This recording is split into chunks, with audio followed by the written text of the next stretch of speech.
Again, this webinar is Essentials in Church Safety and Security. My name is Sandy Coelho, and I serve as the Leadership Development Director at the Baptist Churches of New England. And we are privileged at the Baptist Convention of New England to be a network of more than 385 different churches around the New England area. And we have a couple of churches in New York. And so because of our cooperation together, we've been able to be doing these online trainings for a long time. So thank you to all the churches that give to support the work of the Baptist Churches of New England. And if you do need anything, please, feel free to reach out to me at the email there and on our website as well.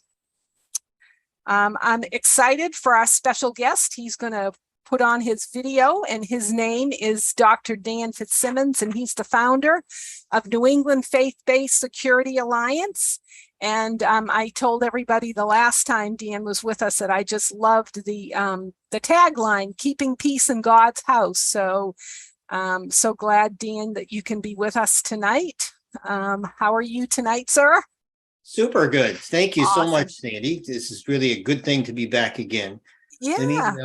Yeah. And I think it's great that we have this opportunity to, again, to share the essentials in church safety and security. And I'm going to stop my share so that you can share your screen. And I'm going to monitor the chat. And also, most of you should have gotten in your email this afternoon a listening sheet. So I hope that you did. And I have put it in the chat. I'll do that again in just a moment. But we will be putting a lot of this information that Dan shares in an email with a resource sheet, just like I did the last time after our webinar. So Dan, I'll let you take it away. Welcome. Thanks again for being with us. Thanks, Sandy. This is really, it's a good thing. It's very timely that we're discussing this.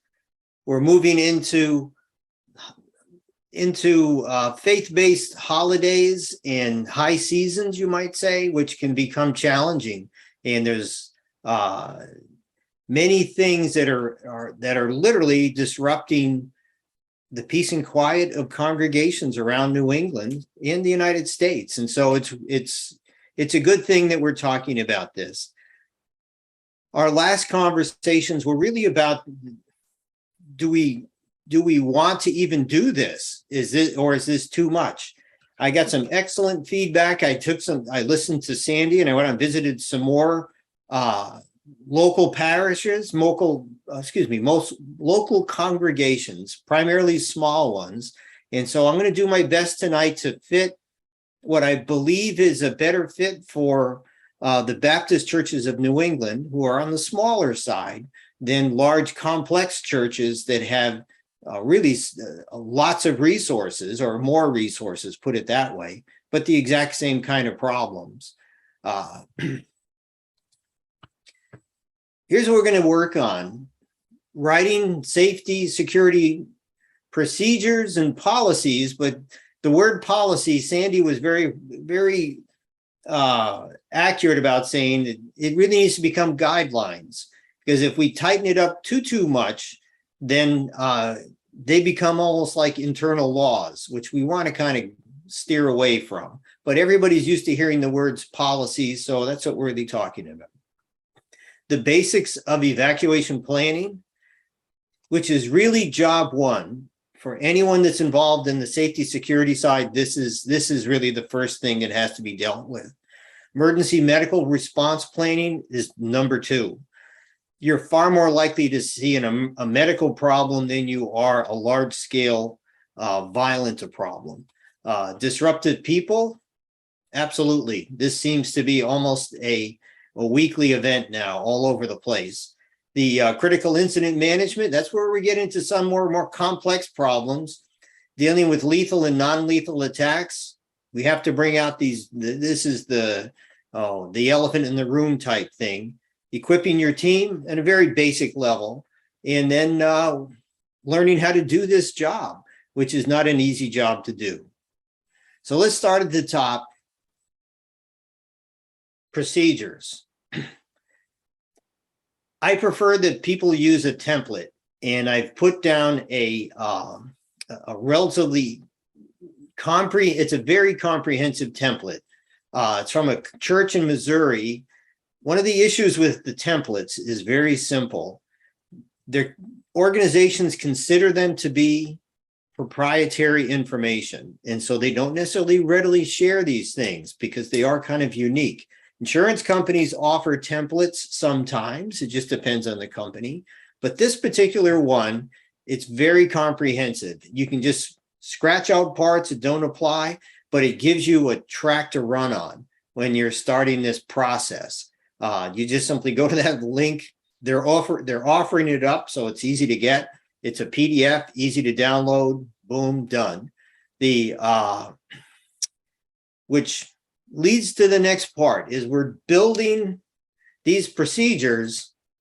Generally speaking, simple is better than complicated. Here's why I say that. I've written them both ways, followed FEMA methods. Some of them can produce documents that are just plain massive. The DHS idea of all hazards, all risk type work it's true. I mean, those things are true.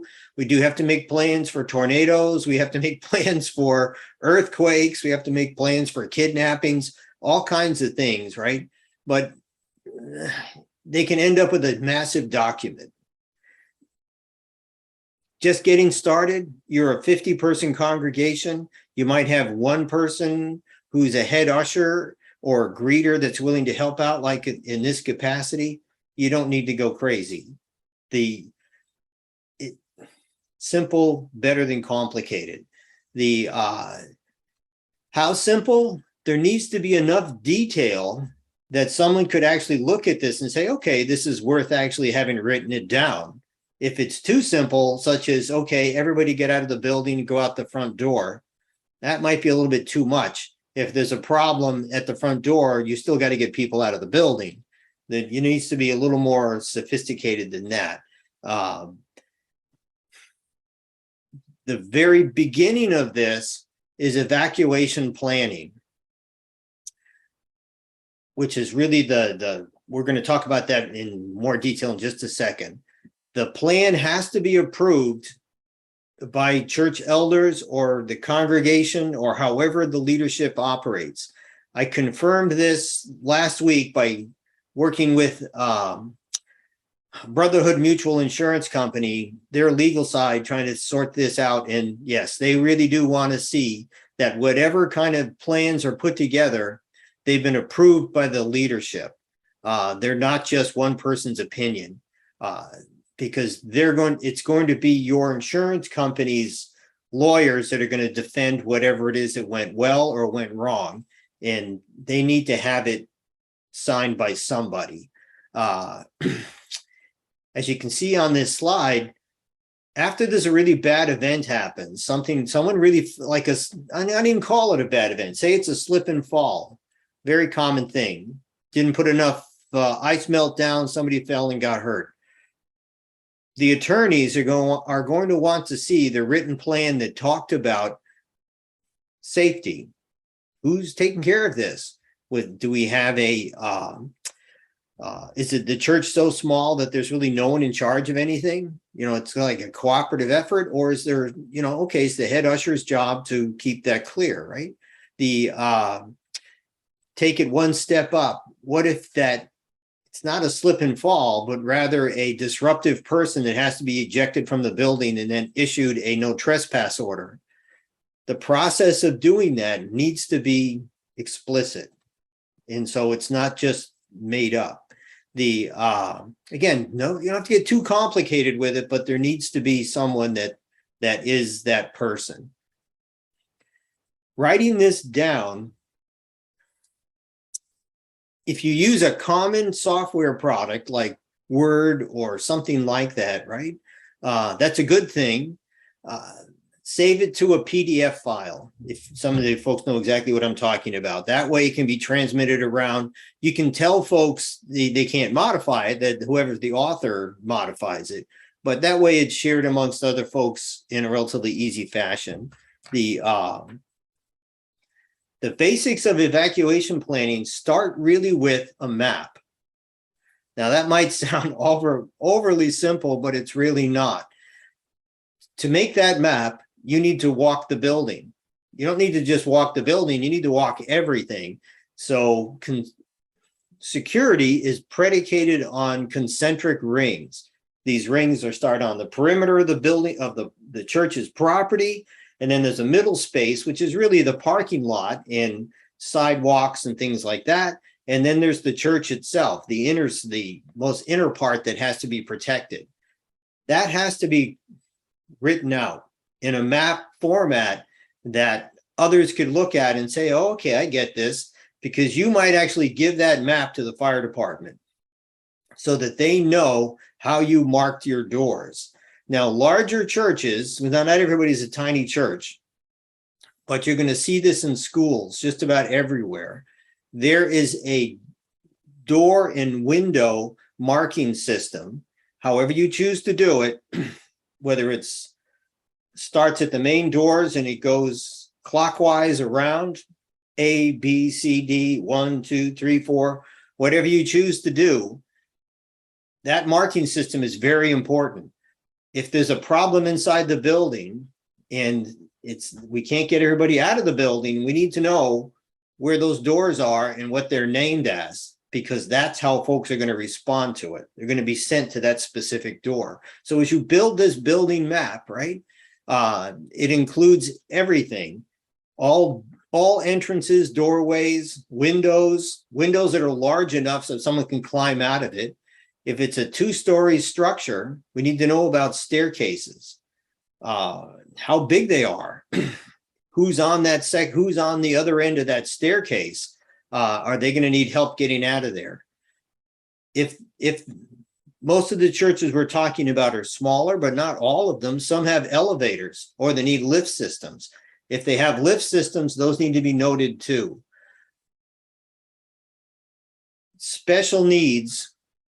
This is wheelchairs. This is folks that are what we'd call ambulatory. It's difficult for them to move, right? Now, every community has people that have specialized needs. I see them everywhere I go, and it's a good thing. We want those folks coming to church. That's a good thing. But we do have to accommodate their emergency evacuation. And so when we're doing this planning, we're actually thinking about this special needs piece. Okay, do we have doors and spaces wide enough to accommodate those wheelchairs, whatever they're going to need? Basements need to be charted out. Lots of basements in New England have electricity in them. They have utility rooms, that kind of thing, right? All those spaces, electrical service panels, fuel storage, water main connections, those things go on the map. Now, this takes a little bit of time to develop this, but your head usher is going to want this because the day might come when, oh boy, we have a pipe broken somewhere. We need to shut the water off. That's why we're doing all these things. Now, it's talking about under evacuation planning, but it all kind of fits together in one space. If it's a larger facility and you have, say, 400 amp service coming into the building or something like that, the ability to lock out, tag out, lock out, some folks who know what I'm talking about. So be able to lock out the electricity is going to be a central thing for the fire department. And they're going to want to know where those places are. And your folks need to know where those places are. Portable classrooms. The layout of portable classrooms can be just about anything. I've seen them that are literally on just bricks with hardly any electrical support to the things, to others that are like permanently mounted and they turn into schoolrooms. Again, needs to be sorted out. They need to be 2 ways out of those structures. I can remember inspecting one just not a couple of years ago, where the doors were they had sealed up one of the doors because it was so weak, and thus left the classroom with only a single door to ingress and egress out of, which is like a big no-go for classrooms. So it's worth making this walk around as you do this. Sandy did an excellent job just a little bit ago drawing up plans for her congregation. And it's absolutely right. There needs to be evacuation meeting places. Somewhere needs to be marked. My church, we have 3 locations specifically for people to go to once the building's been evacuated, but it needs to be identified up front. Now, where those locations are, we have to think about where we live. We live in New England where it snows, it rains, it's cold. A lot of this stuff happens in the dark. And so you have to think about, okay, if I'm going to have people evacuate, where are they actually going to? And if it's in February and I'm in northern Vermont or northern Maine or wherever it is, it has to make sense where we're going. If it doesn't make sense, I can tell you what's going to happen from actually watching this occur. People will just go anywhere they feel like it, and we'll lose control over the entire process. So think through where those evacuation places might be. If you put them in a low space and it's raining, nobody's going to walk in that muddy hole. They're just not going to go there, right? You're going to lose control of things again. Meeting reunification with parents from Sunday schools and nurseries, very important. Now, when you're planning the evacuation of a nursery, this is another key component. If they're on the first floor, which is a good place for them to be, can you pass the children out the windows? Can you if those doors are evacuating the children is going to be very difficult, and say there's only 1 or 2 people who's a nursery worker and you've got 5 kids in there, they're going to have a problem getting everybody out. And so you really have to think about how you're going to do this. One solution I saw, and I thought it was an excellent one, I put it in place in one church, is to make sure that you have a really sturdy crib in the nursery and put wheels under that sturdy crib.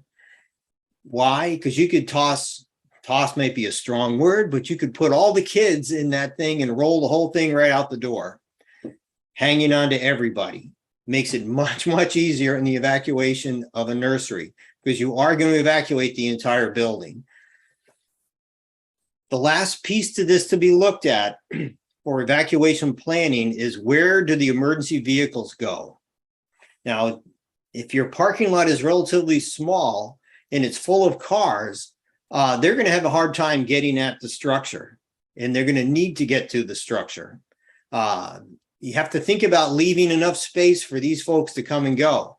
The same thing is true for EMS, for the medical support folks. They need to be able to get to as close as possible to where the injured persons might be. If they have to go up and down giant stairs and that kind of thing, it's a problem. They'll end up having to call the fire department to help them.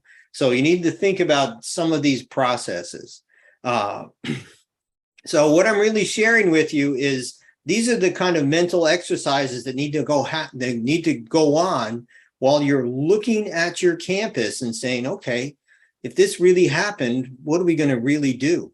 And you're going to write that down in steps, right? And those steps will eventually become part of those guidelines. This is the more likely thing that's going to happen. Now, Dan, we got a question. Sure. That I figured before you go on, because it has to do with your evacuation plan. So somebody said they've been considering the evacuation plan. The challenge is how to communicate to the congregation. And the other piece is, can you really do a fire drill at church? So I think that was a good question. And I will say that if anybody, Dan's mentioned that I've written one for our church. If you'd like a copy of that, it's about 8 pages. I'd be happy to share it. Just put it in the chat and I'll be happy to share a PDF of that. It's certainly not as detailed as Dan's, but for our church, we're only about 60 in our congregation, and it's pretty detailed for what we do. But anyway, how to communicate this? Well, I can tell you, Sandy, or to all our folks, I guess, are listening. Yep. Mm-hmm. This one's going to fall hard on various elders' ears. They don't want to do this. I haven't found too many who do.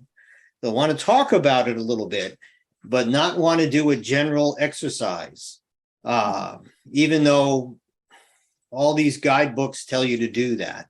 So here's what my suggestion is. It starts with a thing, we call them stakeholders, the folks inside the congregation that have a stake in various parts of this task, such as Sunday school teachers, greeters, any security folks, anyone who works on the altar. They all need to be in this meeting. And you can run what's called a tabletop exercise. It's literally you're around a table, and the exercise is, we now have to evacuate the church. It's Sunday morning at 10:15, and we have 20 children and 45 people in the church. Go. And you let the various stakeholders say, okay, so how are you going to do this? And let them respond, right? So all they're doing is a mental exercise at this stage, right? And you'll quickly, there's a note taker, and you'll quickly come up with all the deficiencies of making this happen. Everything from the alarm went off or the alarm didn't go off, and we have smoke in the building and we don't have an alarm. Who's going to put that out? Is it the altar? Somebody. What's the communication levels are going to be? Who's going to call 911? All that kind of fundamental stuff, right? And the next stop is, if you can get past the tabletop exercise, then there's a walkthrough. That is literally those same stakeholders do a walkthrough. We do the exact same thing minus the 45 people. And just, okay, we're going to walk out to this place we said it was the evacuation point. Oh, look at it. It's all mud. Nobody's going to go out there with their fancy shoes. They're not going to do it. You're going to have to pick someplace else. And that's kind of how it gets done. It does make a ton of sense that every 6 months, someone on the altar takes a couple of minutes and said, hey, you know what, if we had a problem, this is how we're going to solve it. Exactly. No, we need your help. This is what it's going to look like. Our head usher is going to make sure the door is clear. We're going to go this, that door is unavailable. We go out this way. And by the way, there's little maps by the doors telling you how to get out of the building. You know, Sunday school people absolutely have to be trained on this, because they're going to have their hands full. They absolutely have their hands full when this goes on. The small churches like Sandy we're talking about with 20 kids, and they're still very busy. Larger congregations that have, say, 300 people, and you might have 85 kids there, hang on to your hat. It's a chore getting everybody moving in the same direction. I can cover that in-person training in November, show you how it's done. So does that make sense so far? Yeah. And I think that when I send my plan out, a few people have asked for it. We do a yearly, we are proposing a yearly training for everybody, and then doing a quarterly insert in our bulletin with all the information about our safety and security that our congregation needs to know. And then, as you say, somebody from the pulpit will talk about it as well. So, you know, there are ways that you can, that you can and should talk about it. So you really should. And again, back to the stakeholders and the elders, if they have full buy-in on what you're doing, right, then it'll happen. And this is a great way to find out whether they actually believe you or not. You know, like, hey, we're going to talk about it. Oh, no, don't do that. Or, yeah, that's a great idea. This is something we should be doing, right? And then you'll find out about it really quick. Well, I'm going to move to the emergency medical part. Now this is my opinion. Others, almost everybody seems to have a medical professional inside their congregation. And so my opinion on the medical response is, if you have a licensed professional of some sort, what you're really doing is you're making some resources available to them and letting them help you solve the problem, right? That's a good thing. What if you don't? Well, there's some basics that need to be done, and we're going to cover this in November together. This is what I believe are the appropriate basics. I'm an advanced EMT, and I've been in the medical thing for a while. What do you really need to know? At the most basic level, if someone stops breathing from a heart attack, right, their heart stops moving and they're having problems, right? With minimal training, we can show folks how to do CPR with chest compressions only. As long as they're calling 911, moving in the right direction. What if there's a severe bleed, a machinery problem, a penetrating injury, something like that? You need to be able to stop that bleeding. A person can bleed to death in less than a minute. And so the ambulance won't get there fast enough. You need to be able to do something about it.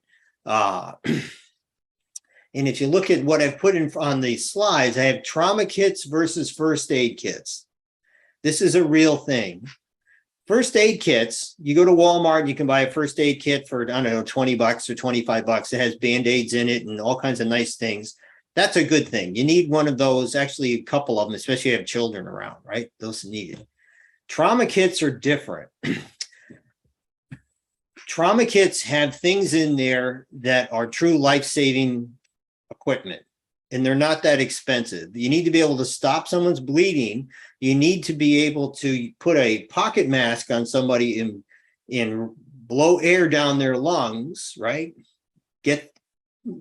Keep them oxygenated while the fire department and the EMS guys get to you. If somebody's got a penetrating injury to their chest, you're going to need what's called a chest seal. And without a chest seal, they'll pass away within about 5 minutes.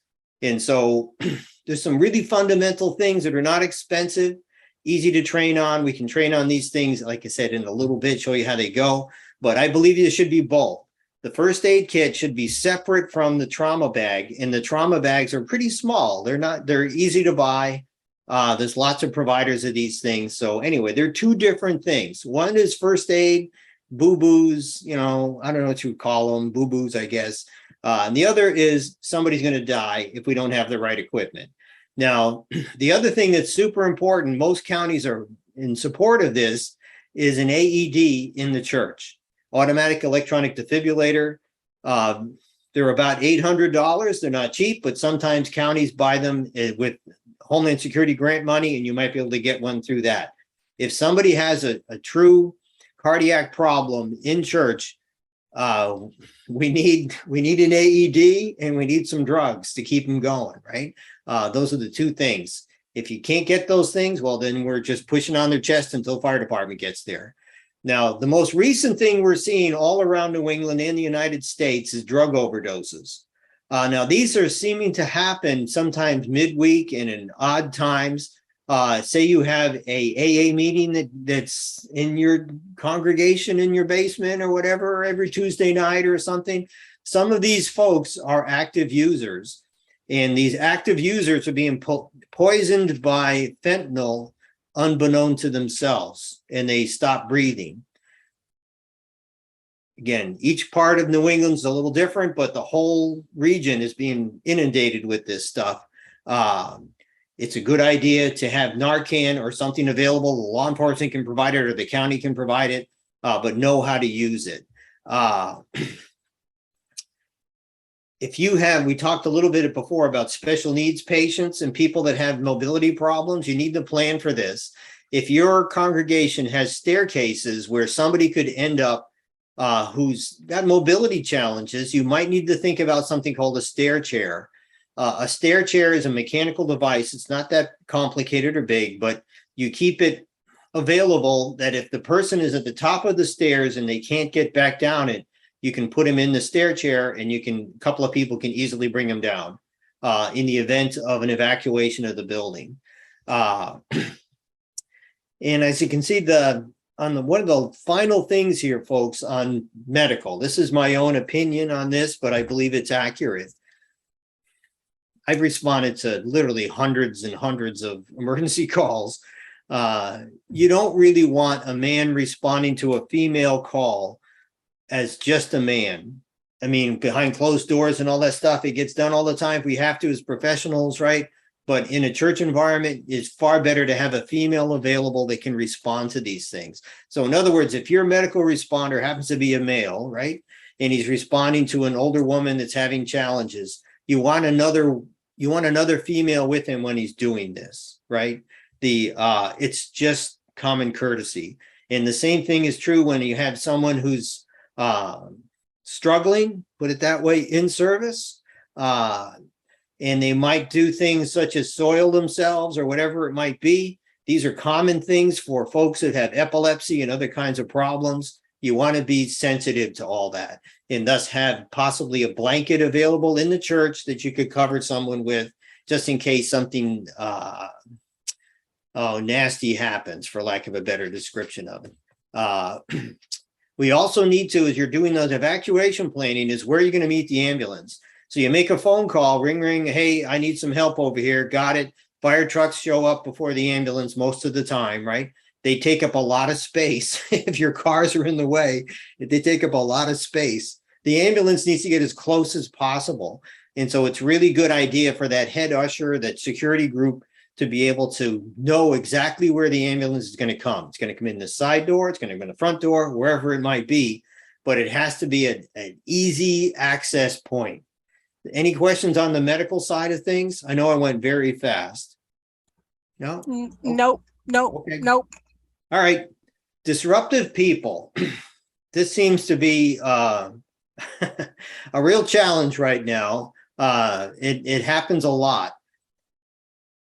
Who's a disruptive person? Well, last week we talked about it. It's really anyone that makes someone else feel uncomfortable. It's really as simple as that. Somebody starts shouting, making threatening sounds, or just decides to I don't know, these are Baptist churches. If this was a Pentecostal church, start off in some Jericho march around the church, but nobody else is good with it.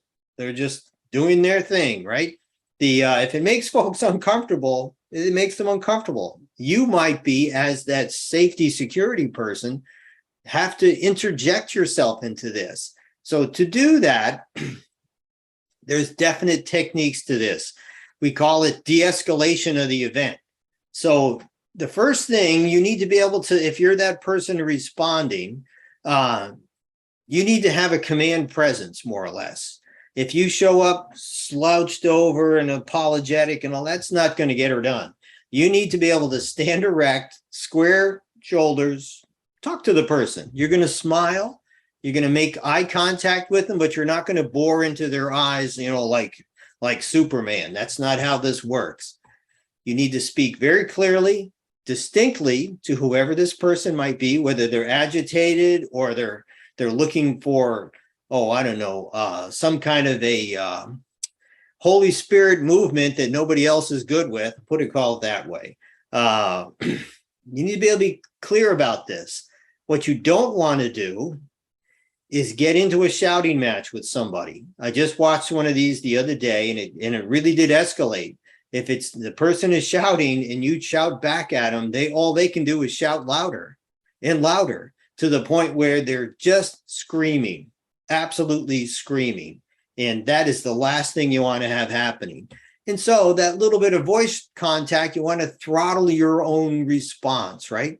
A normal human response is to mirror the person that you're communicating with. So if your tone comes down, your speed slows down, you're doing everything you can to not do wild things with your arms, but just kind of keep them in front of you, nice and calm, right? That person will eventually start to come that way.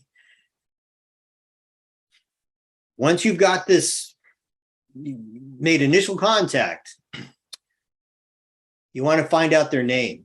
You really do. Everybody wants their name. It's not ma'am or Mr. this. It is at first, but hey, Bill. Hi, my name is Dan. How can I help you? Something is triggering this person. You want to acknowledge that. Oh, really? You're feeling uncomfortable? Oh, whatever it might be. What you don't want to do is agree that whatever that event might be is a bad thing. So whatever they're wound up about, you don't want that to become what you're wound up about. You can say not concurring with what they're doing, right? You don't need to really apologize for the community. What you can do in church is, oh, really? Okay. Do you mind if we talk a little bit outside? I really can't hear you that well in here. You want to move them. You want to start redirecting them towards a space that you can have a reasonable conversation. Right? Once they're moving, you really want them to sit down. Because people that are worked up, what do? They walk, they move all over the place. If you can get them to sit down, they'll calm down pretty quick. If they won't calm down, then again, this de-escalation process is starting to pick up speed, which you got to be careful about. But again, reduce your voice volume, slow it all down, slow the pace of the words down as best you can. Don't get inside someone's personal space. Now, Americans generally consider that personal space within 3 feet. So if you're within 3 feet of someone, they might feel threatened, and you don't want to threaten them. You want to be a little bit back, right? When you offer assistance, because that's a good thing. I remember de-escalating one fellow that was really worked up about it was a child protection order, and he's trying to get his kid and all this kind of stuff. I managed to talk him right out of the building and met him for coffee at Dunkin' Donuts and got him out of here, right? And it became a we thing. Let's work together to figure this out. There's a risk when doing that you're kind of abandoning your job at the church, because there could be something else that happens, right? If you're a small congregation, you probably know everybody, right? You might be able to find that kind of a solution. And it's really important that you do, when you're de-escalating somebody, to offer a realistic plan. You don't ever want to lie to somebody. You don't want to make stuff up that can't be done. They'll read right through that, and then you'll be in deep trouble. No, just alternatives to what's going on. We want to slow all this down. The end state for a disruptive person in a Christian environment is they're no longer disrupting the service. They're not scaring anybody. That's a good thing. Sometimes they're so disruptive that they have to be ejected, but you want to do it with a smile on your face, quiet, slow. If it turns to violence, well, we're going to talk about that in a second, but you should be able to, 99% of the time, we can slow things down and get people calm. You don't really want to, in my opinion, pull the pastor off the altar. That's usually not a good idea. The pastor has a job to do, and let him do it. The people that work this kind of safety security things, they're pretty good at doing this. They'll get it done. Okay. Attacks. There's a thing inside of security planning. We call it the escalation of force, and it slides up a curve. We really do want to start de-escalating this thing right away, whatever it might be, right? We don't want to go to force. The last thing you want to do is use a heavy hand on someone in church. It's really not a good thing. You want to respond with the lowest level of force possible. Now, sometimes if someone goes straight to violence, you have no other choice but to go straight to violence and counter it. It's your only way to de-escalate this is an even more powerful counterforce. But that is extremely rare. Extremely rare. You could do a lot more good just by de-escalating and talking, if it's at all possible. There's an old-fashioned technique. I talked about it at our last conversations. We call it contact and cover. Now, talking this over with Sandy, this could be a little difficult for smaller congregations, but it's not impossible. It's not impossible. You have a head usher, a head whomever that's going to be helping with these kind of challenges at your congregation. And you're not used to these kind of problems, and you suddenly get one of these problems. That person who's going to be helping with this needs a backup. They need a second person, whomever that second person might be. It might be a greeter, it might be somebody they can reach out and they can see there's a problem. This is my backup guy. So whenever you're going into one of these de-escalating events where you're actually conversing with someone, or it could start going bad, you want the person that's doing the contacting, doing the communications, they're no closer than 3 feet, all that kind of thing. The cover person is about 20 feet away, and they have the back of the person that's trying to de-escalate this thing, just in case it goes wrong. that cover person doesn't necessarily mean they're going to jump in and fight and all this other stuff, but they do need to have a phone and be able to call 911. If it starts to go really bad, somebody needs to be able to make that communication and make it quickly. You don't want to wait on this kind of thing. Violence does not get better with time. It gets worse. And so you really do want to get the right people moving your way, especially in different states. And so I made this little chart here of non-lethal versus lethal force. Now, what we're doing with non-lethal is we're trying to do something we call compliance. We want the person to become compliant to the instructions that you're giving them, right? What if they refuse to be compliant and they become dangerous? Then we have to use control methods. Now, these can be physical control methods. These are not lethal things. These are things that law enforcement are taught how to do. Church security guys can be taught how to do. And you'll see some of this on the November training, what it actually looks like. These are things that don't hurt people, but it brings them under control. So they're not harming other people. To be very careful about triggering people. When somebody's is worked up, there's a reason they're worked up, and you don't know what goes on 24 hours a day with this person. So you don't know what their emotional trigger might have been. You don't want to accentuate that at all or set it off again. And sometimes it could be as easy as just touching that person. If that person's been a recipient of physical abuse, your physical contact could trigger them violently. So again, words, nice and easy, that kind of thing, right? And the number of responders involved. You want to have at least 2 people, right? If you can, if it's just you, I've had to do that too. Well, it's just me, right? But it's far better if there's 2. The physical realities of fighting somebody when you're older. I've only been in a handful of fights. None of them are fun. I have broken bones on me, all that kind of thing. You got to be smart about this. Age matters. If you're an older person, the last thing you want to do is resurrect your 25-year-old judo classes and try to use them. That's not a good idea, right? You just want to avoid this altogether. Strength matters, and so does speed, all those things. So those are physical realities to fighting. It's a common sense thing that if it has to go that way, things get so violent that this is the only way to go. In a church environment, I encourage you to basically get people away from where this is going on. Whatever is going on, you want to get out of there. You don't want other people getting hit or hurt by other actions by other people. Doesn't mean you're going to jump in there and separate them and stuff. You're just going to get people away, right? Adrenaline will burn out in a person in about 30 seconds. They're going to be done. This thing isn't going to go on forever. Even young people get tired, right? Use your brain a little bit before you jump in and actually get hurt yourself. What are the tools for a non-lethal response? Pepper spray, legal, right? It's a great thing. We're going to go into the training to that in November. Stun guns are legal in some states, not in all states, and same thing with tasers. Tasers need more training. Pepper spray doesn't take a lot of training, and it's very effective. What's it going to do? It's going to make the person very angry, and they're going to be highly distracted.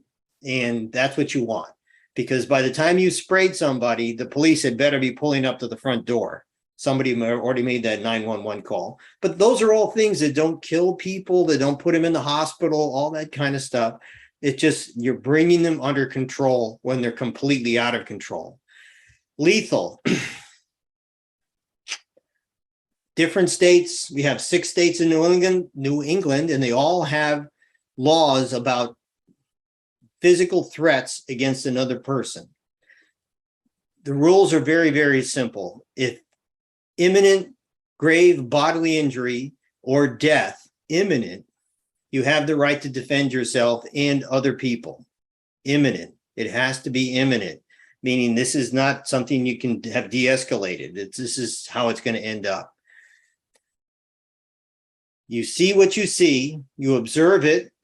You have to kind of orient yourself around what's going on here. This is the OODA loop I'm talking about. So you observe what's going on. You kind of turn yourself, orient towards whatever this problem is.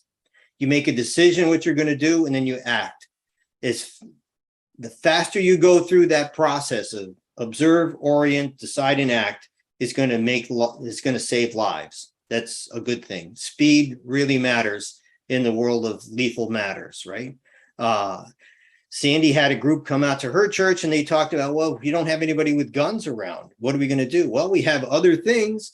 There's fire extinguishers, there's books, there's chairs, there's all kinds of stuff. Congregations have defended themselves against lethal gun-toting threats using non-firearms. They've done it. It's a wild melee kind of a thing and people get hurt, but it's far better than just letting this person kill everyone in the church, which is what they intend to do. Weapons versus close combat, that means just what it sounds like. If you're really close to this person, you're in close combat, and handguns and things like that are probably not appropriate. It's going to be something else. And again, the age of the threat. If this person is very young, which seems to be a trend right now, relatively young people doing this, and they seem to have a lot of armament with them.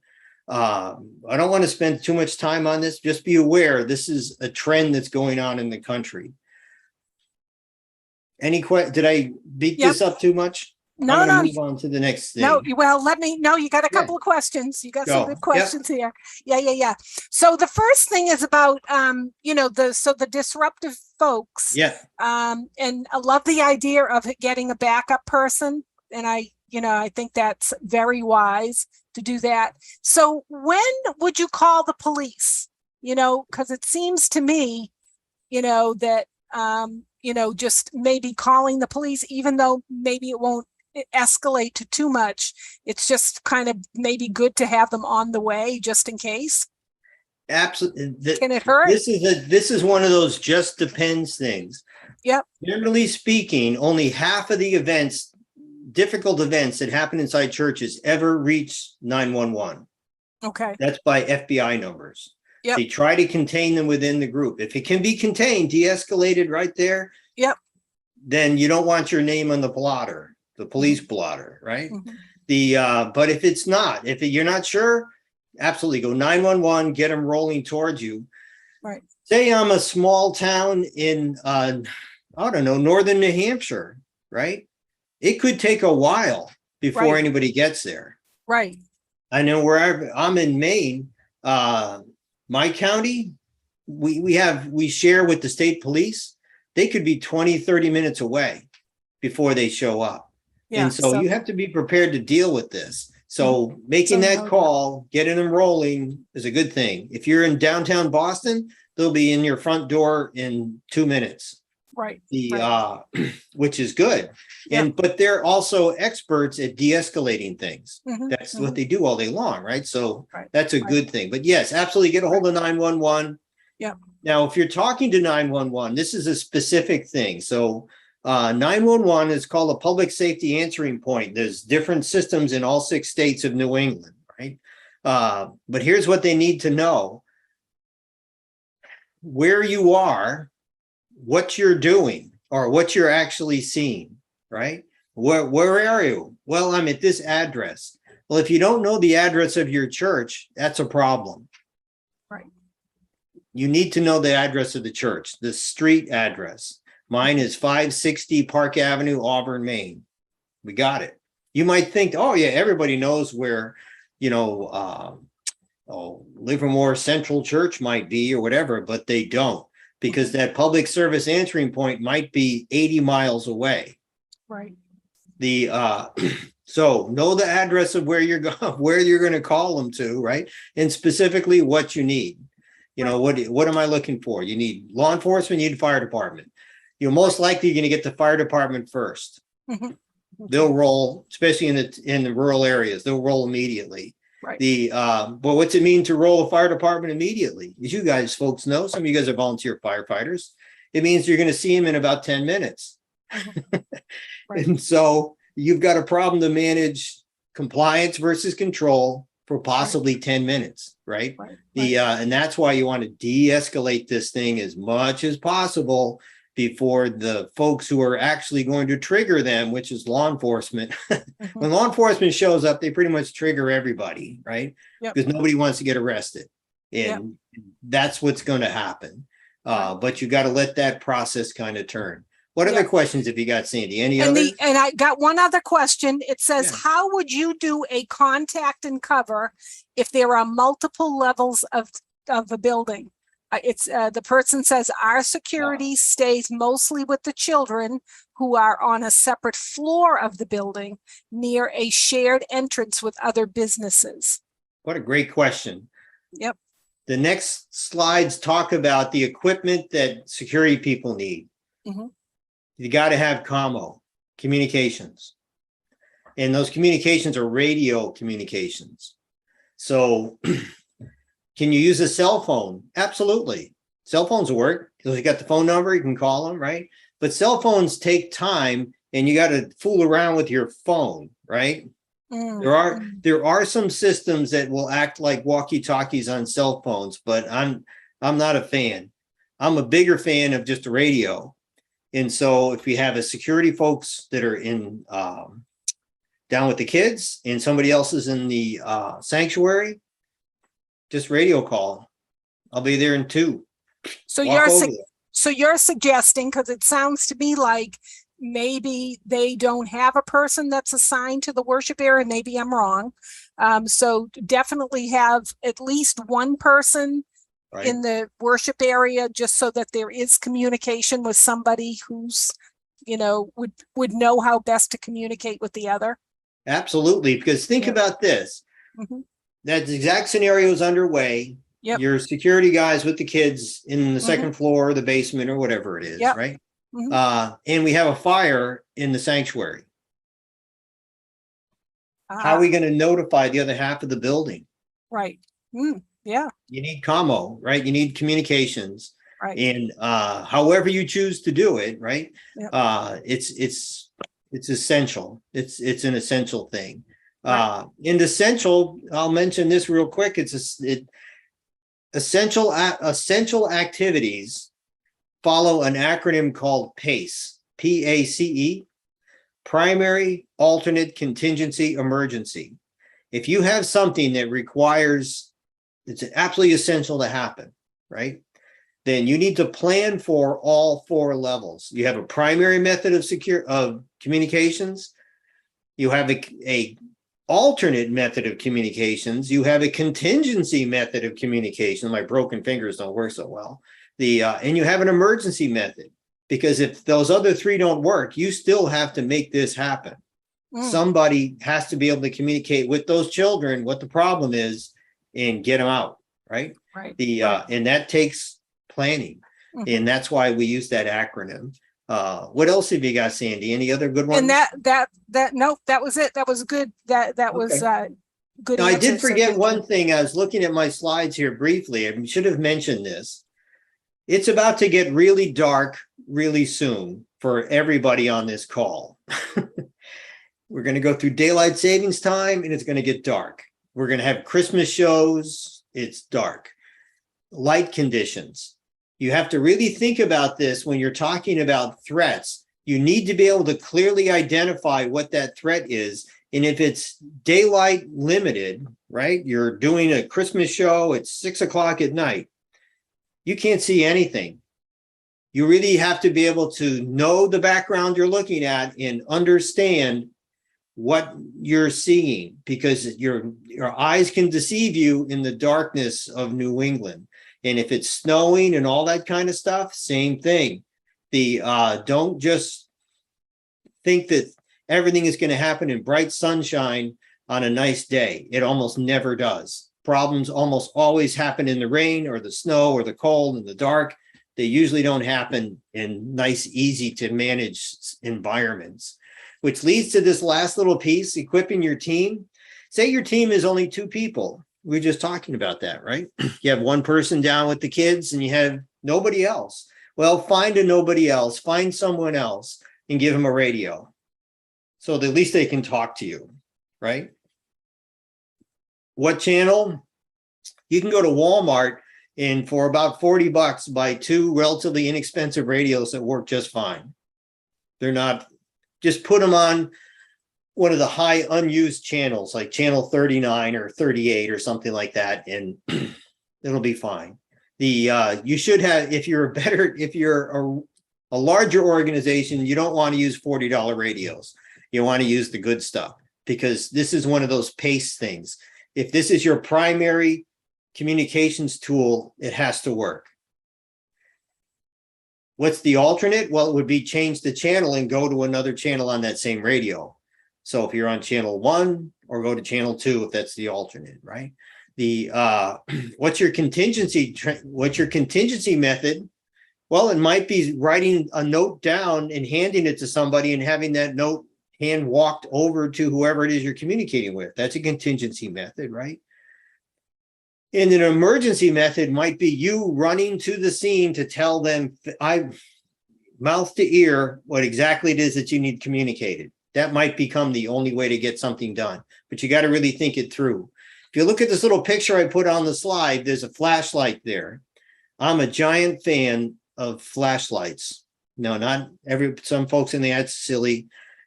I try to keep on myself three forms of artificial light as often as possible. That came from a lot of Army time, where I used to keep 5 sources of lights on me all the time. You'd be amazed at how often you need artificial light. And if you're going to be someone whose other people's lives are in your hands, you absolutely need to have a flashlight. You need to have little LED lights that work on tiny batteries. You need little tiny things that are on keychains that can light stuff up. You might need a wristwatch that you can push a little button. Can't you tell how many times I've read a compass this way, pushing the day glow thing on my wristwatch and reading this tiny thing in complete darkness and being able to continue on forward. It's just something you have to do. Now, there's a picture of a knife there, and I chose that on purpose. Massachusetts is a difficult place for handguns. So is Rhode Island. Connecticut's not as bad. Massachusetts is pretty tough. What if you don't have a handgun, or you're not a handgun person? You do need to have some way, right, to stop a lethal threat if you had to. That's why there's a picture of a knife. There's no law against a folding knife, especially one that's not over 4 inches long on the blade side. And most folks have these things in their pockets. It's wholly appropriate. You're going to be opening doors and doing all kinds of things, but you need this is appropriate tools. The other appropriate tool that's not on there is a set of medical gloves. You should have, whoever's on that person, whoever's watching those kids at the nursery, needs to have a set of medical gloves in their pocket. Kids get bloody noses, they fall and get hurt, all kinds of stuff. You should not be approaching a bloody scene without gloves on. It just shouldn't happen. And that medical kit should have some form of eye protection in there, either splash guard or glove or eye protection, but it needs to happen. There's no reason for folks who are volunteering to do this stuff to have to be exposed to bloodborne pathogens that they don't need to be, because it's as simple as having a set of gloves. The amount of gear that someone drags around with them depends on the operation and the size of the church. The last thing that person needs to have, probably the first thing they need to have is a set of universal keys to the entire project, the entire building. Do you know what I mean? So if my job is to watch over the kids, right, or whatever it is, I need a set of keys that I can unlock every door or lock every door in the structure or whatever I'm patrolling, right? You need to be able to lock someone out of the building. You see somebody coming your way, you don't want them in the building, you need to be able to lock the door quick. You can only do that if you've got the keys. If you don't have the keys, you're in trouble. You're not going to be able to get it done. If you've got some kid locked themselves in the bathroom or whatever, you need the key. You need to be able to do these things. All that stuff has happened. The kids locking themselves in the bathroom is not that unusual. Knowing how your building works is really important. Any questions on equipment? Nope, but it's 8:30, so you're going to have to wrap up. So we're done. So this is my, I went the wrong way, excuse me. All right. Yep. So how to get That's in it. touch with. So Yep. the next step on this is how do you learn how to do this? Well, these are organizations that might be able to help you. And then in a very short amount of time, that's me, just sign up for Sandy's program at, I shouldn't call it Sandy's program, but it's Sandy's program at, it's going to be in Northborough. We're going to go through these things, physically go through these things. And